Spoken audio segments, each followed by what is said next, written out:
I wasn't going to do anything, but I am now. Fuck it. It's my week off work this week, so whatever. Right. This is Chronicles of Narnia, The Golden Thorn by William Joseph Bailey. The shadows crept slowly into the world of men. Nobody noticed the changes at first. So subtle were they that people thought them insignificant. A few more clouds in the sky, once so blue but now tinged with a shade of grey. A lost sock in the weekly washing, a few pennies missing from a pocket, an extra couple of pounds on the electricity bill. Who would take any notice of such triviality?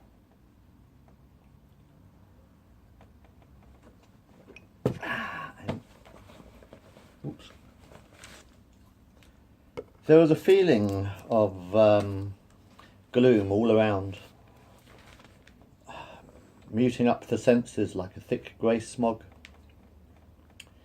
Children forgot their dreams and concentrated hard on their schoolwork. The food began to taste bland, and the wine that the adults drank turned bitter and sour. So they tasted bitter and sour. But nobody seemed to notice the changes.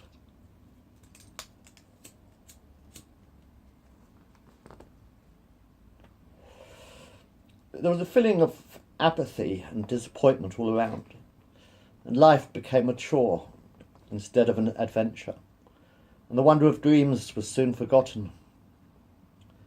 The golden sun was shrouded by dark grey storm clouds, and the silver moon seemed to lose its glow. There was no laughter anymore.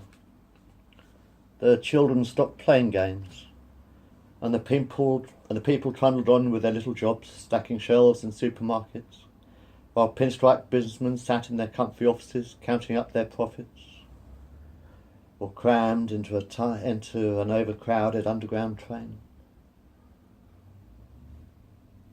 Every radio station played the same dull, boring music, but nobody listened, and the people of the earth soon forgot how to care. The cold concrete streets were full of strangers, heads bowed towards their feet, too scared to look up and say hello to one another. Nobody smiled, and nobody cried. The shadows had taken hold of the world without anybody even knowing that they were ever here at all. It seemed there was no hope left in anybody's heart, and that the world of dreams was lost forever. The seasons seemed to blend into one long endless winter, and soon even the flowers themselves refused to bloom. But nobody seems to care.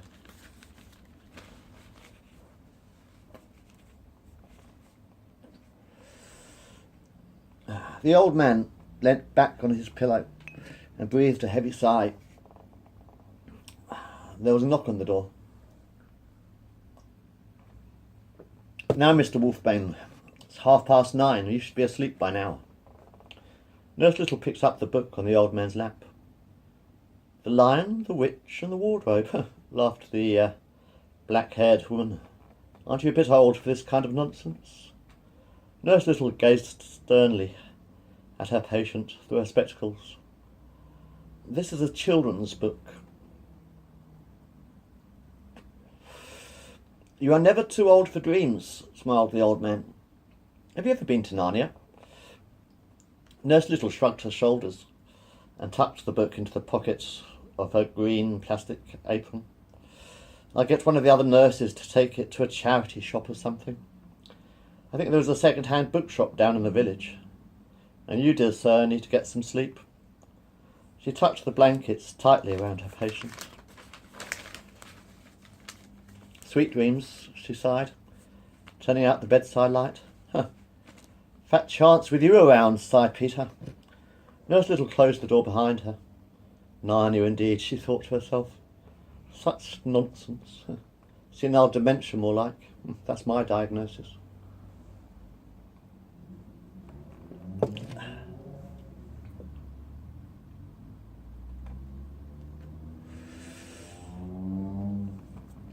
It was just an ordinary day in the small village of Greenhaven. Except for Toby Grimshaw and his family. They had just moved into the neighbourhood that very morning, and his parents were still unpacking the heavy wooden crates. His mother opened her purse and handed 2 gold coins to the removal men, who were busy unloading furniture from the yellow van. "Make sure you don't break any crockery now," she warned. "Yes, ma'am," sighed one of the men, tipping his flat peaked cap. He walked over to his colleague and whispered into his friend's ear, "2 measly quid. If anyone would think we were unloading the crown jewels," he sighed sarcastically. "I heard that," shouted Mrs. Grimshaw. Toby tugged at his mother's sleeve. "Can I explore the house now?" he asked. His mother gazed down at him and smiled. "All right then," she sighed. "But don't be too long. We still need your help with the unpacking." Toby ran into the house, the echo of his shoes clumping on the old wooden floors. First he searched the kitchen, empty but for an old black stove. Then the pantry and the living room. Then he ran up the bare wooden stairs. Thump, thump, thump went his feet.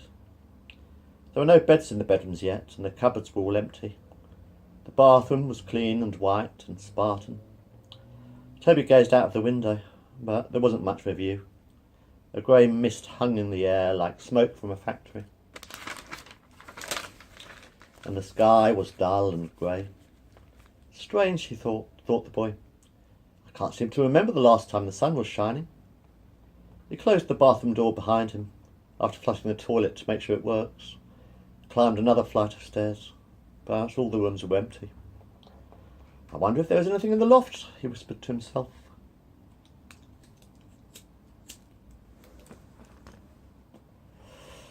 The attic was bare, apart from an antique wooden wardrobe. This must be covered in cobwebs and dust. This must be very old, thought Toby. He tried to open the wardrobe, but the doors were locked. He tugged at the brass handles. "Oh, bother. There isn't a key," he muttered. "What good is a locked wardrobe without a key?" The boy shrugged his shoulders and ambled slowly down the stairs. His mother was in the kitchen unpacking her favourite white crockery from a wooden crate. Crumpled sheets of newspaper were scattered over the black and white tiled floor. "Did you find anything?" asked his mother. "Only an old wardrobe, but it's locked." "That's nice, dear," sighed Mrs. Grimshaw, unwrapping a teacup. "Can't find the key," frowned Toby.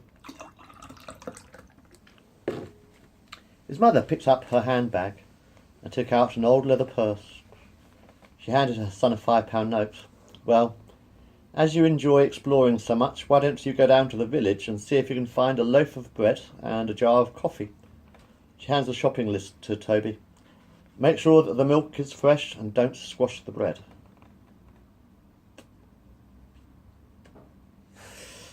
Toby put the £5 note into his pocket and kissed his mother on the cheek. "Can I buy some sweets with the change?" he asked. "Don't be silly, Toby. Sweets are for little children, and they rot your teeth. Do you know how expensive a trip to the dentist is these days?" "I am a child." "So I am a child," protested Toby. "You're 12 years old," muttered his mother. "You're not a baby anymore. Now, run along and be home before it gets dark." "Yes, Mum," sighed the boy. "And don't slam the door on your way out," warned Mrs. Grimshaw. "Your father is taking a nap."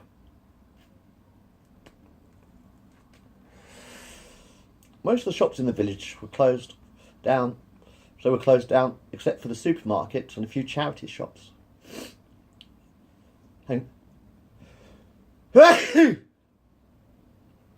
Pardon me. Sorry. Oh, there. Even the post office had been abandoned. But there was one shop that was still open, although one of its windows was boarded up, and the glass in the other window was badly cracked. A sign on the door read, "Closing down sale, last few days."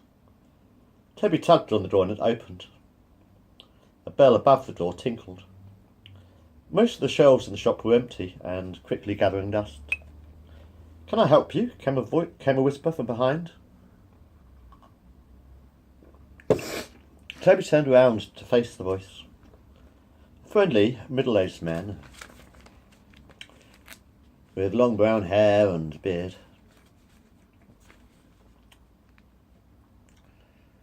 Gazed at the boy through a pair of round spectacles. "I'm just browsing," replied Toby. The man frowned. That's what they all say, just browsing. But nobody seems to buy books anymore. Maybe they've forgotten how to read. "It's not much of a bookshop if there aren't any books," smiled the boy. "Oh, I've packed them all away," sighed the shopkeeper. "I'm closing down tomorrow." "Why?" asked the boy. People just don't seem to be interested in literature anymore." "Who needs dreams?" asked the man. "Books of learning and fantasy. Adventures waiting to be lived inside your imagination. Worlds of wonder and delight." He tapped Toby's forehead with his right forefinger. "It is here, inside your brain, that the mysteries wait to be unravelled in your dreams." "I don't read many books," sighed the boy. "Of course not," frowned the shopkeeper. "You have the internet, computer games and films to watch. Who needs books anymore?" Toby looked at his watch. "I really have to go," he frowned. "My mother is waiting for her groceries. It's been nice meeting you." The man shook the boy's hand. "I forgot to introduce myself." He shook his head. "I'm getting very forgetful these days. I am Mr. Lyon, Vincent Lyon, proud proprietor of what used to be a very busy bookshop," he frowned. "I'm Toby," answered the boy. "I'm very pleased to make your acquaintance, Mr. Grimshaw," smiled the man. "How do you know my surname?" asked the boy. Mr. Lyon winked at the young lad. "I know many hidden things," he chuckles. "Are you really closing down tomorrow?" asked Toby. The shopkeeper nodded. "Unfortunately I am, but before I do..." He paused. Sorry. Oh, dear me.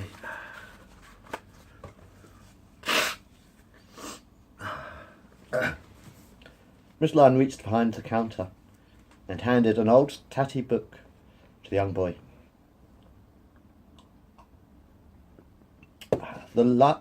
Toby read the cover.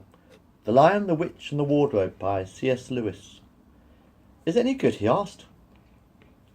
The shopkeeper smiled. "Haven't got a clue. Why don't you read it and let me know tomorrow?" "I'll do that." Toby put the book into one of his shopping bags and said goodbye. It was 10:30 that night when Toby went to bed. The unpacking was finished, and his parents were downstairs in the living room, watching television. He turned on his reading lamp and opened the pages of the tatty book. Toby read the inside cover. "This book belongs to Peter Wolfbane, 124 Tavistock Road, Greenhaven. That's this house. I wonder who he was," thought Toby to himself. He turned the page and began reading the book.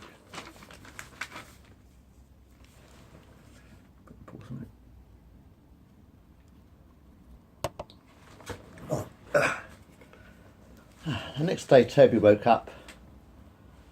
Somehow he felt different this morning. A world of imagination and adventure spinning around inside his head. It was a Saturday, and he didn't have to go to school this morning. So he got dressed and ran down the stairs. His parents were still sleeping, so he quietly opened the front door and closed it silently behind him. He couldn't wait to tell Mr. Lyon about the wonderful story he had just read.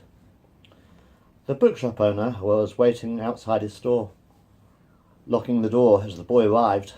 "You just caught me in time," he smiles, gazing at his pocket watch. I was just about to leave." "Where are you going to go?" asked Toby. Mr. Lyon patted the boy on the head. "I'm really not quite sure," he smiled. "Life is full of mysteries."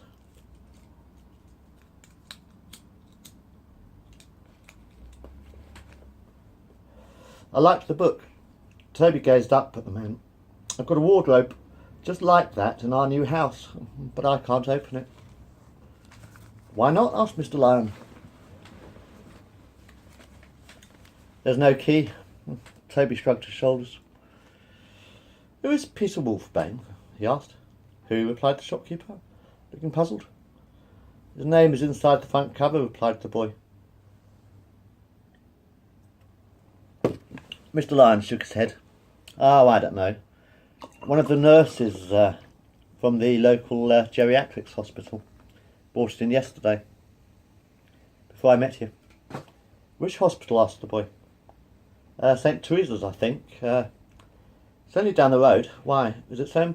Why is it important? He asked. Toby frowned. Oh, I suppose not. But I wouldn't mind meeting him. Why don't you visit him then? Suggested Mr. Lion.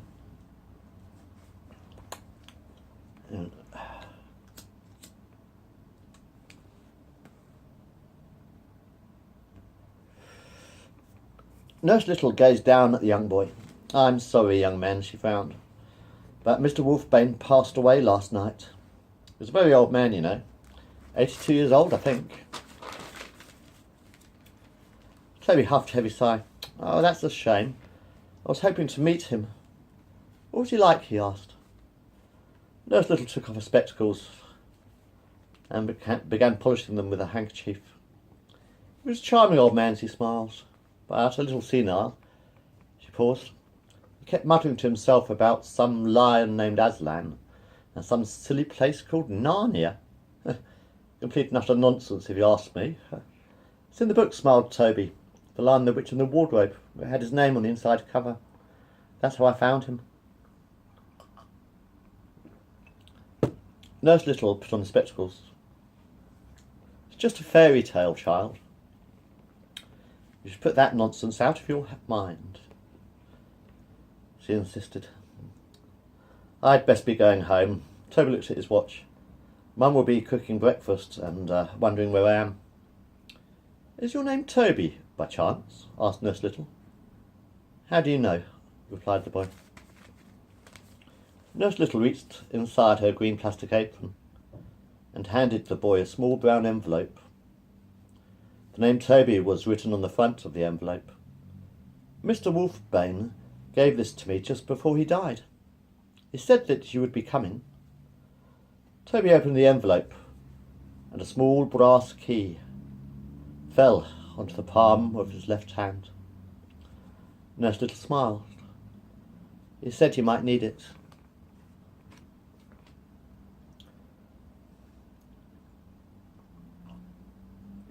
That night, when his parents were tucked up in bed, Toby crept up the stairs to the attic. He opened the left door. He opened the loft. He opened the loft door and walked towards the wardrobe. The beam of his torch shining on the old wooden cupboard. The key fitted the lock perfectly. The doors opened and Toby climbed inside the wardrobe. It was very dark and dusty.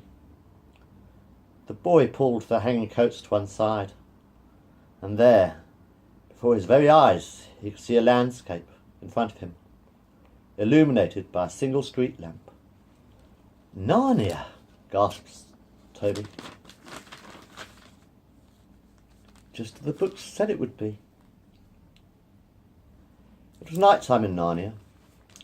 There was no snow on the ground. It wasn't cold, and it wasn't warm. In fact, there seemed to be no weather at all.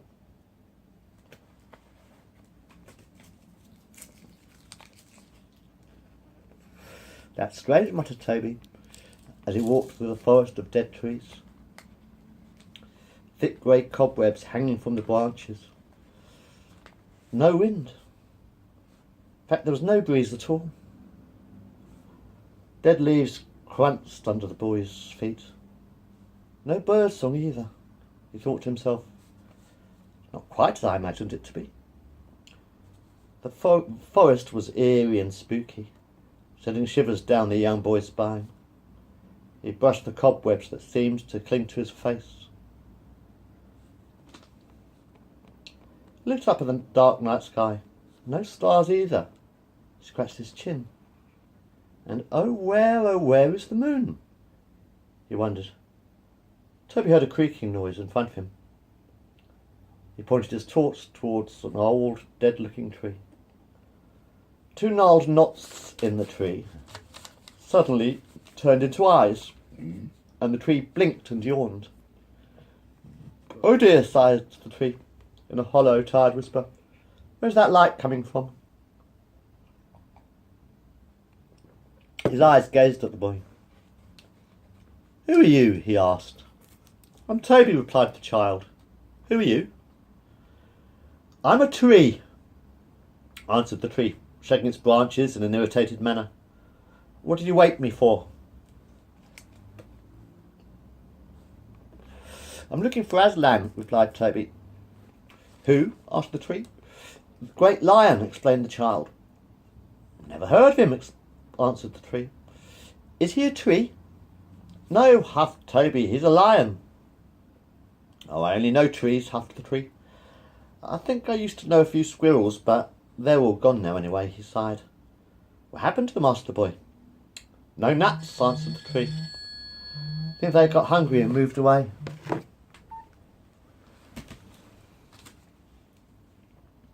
The tree rested his branches on his trunk. "Now, if you don't mind, son of Adam, I really need to take a nap." The tree closed his eyes and they turned back into knots in the bark of his trunk. "Well, you're not very helpful," huffed Toby. He walked past the tree and continued his trek through the dark and gloomy forest.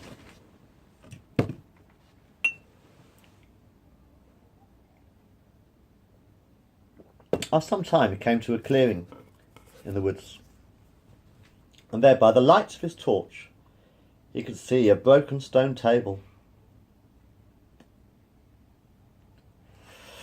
And lying on the table was the great lion himself. "Aslan," gasped the boy. There was a loud snoring, almost roaring sound coming from the lion's nostrils. "Are you asleep?" whispered the boy. Toby crept up towards the huge yellow beast, lying on the broken, cold stone table. He picked up a twig from the ground and poked the lion in the belly. "Wake up!" he shouted. There was no reply, and the lion kept snoring.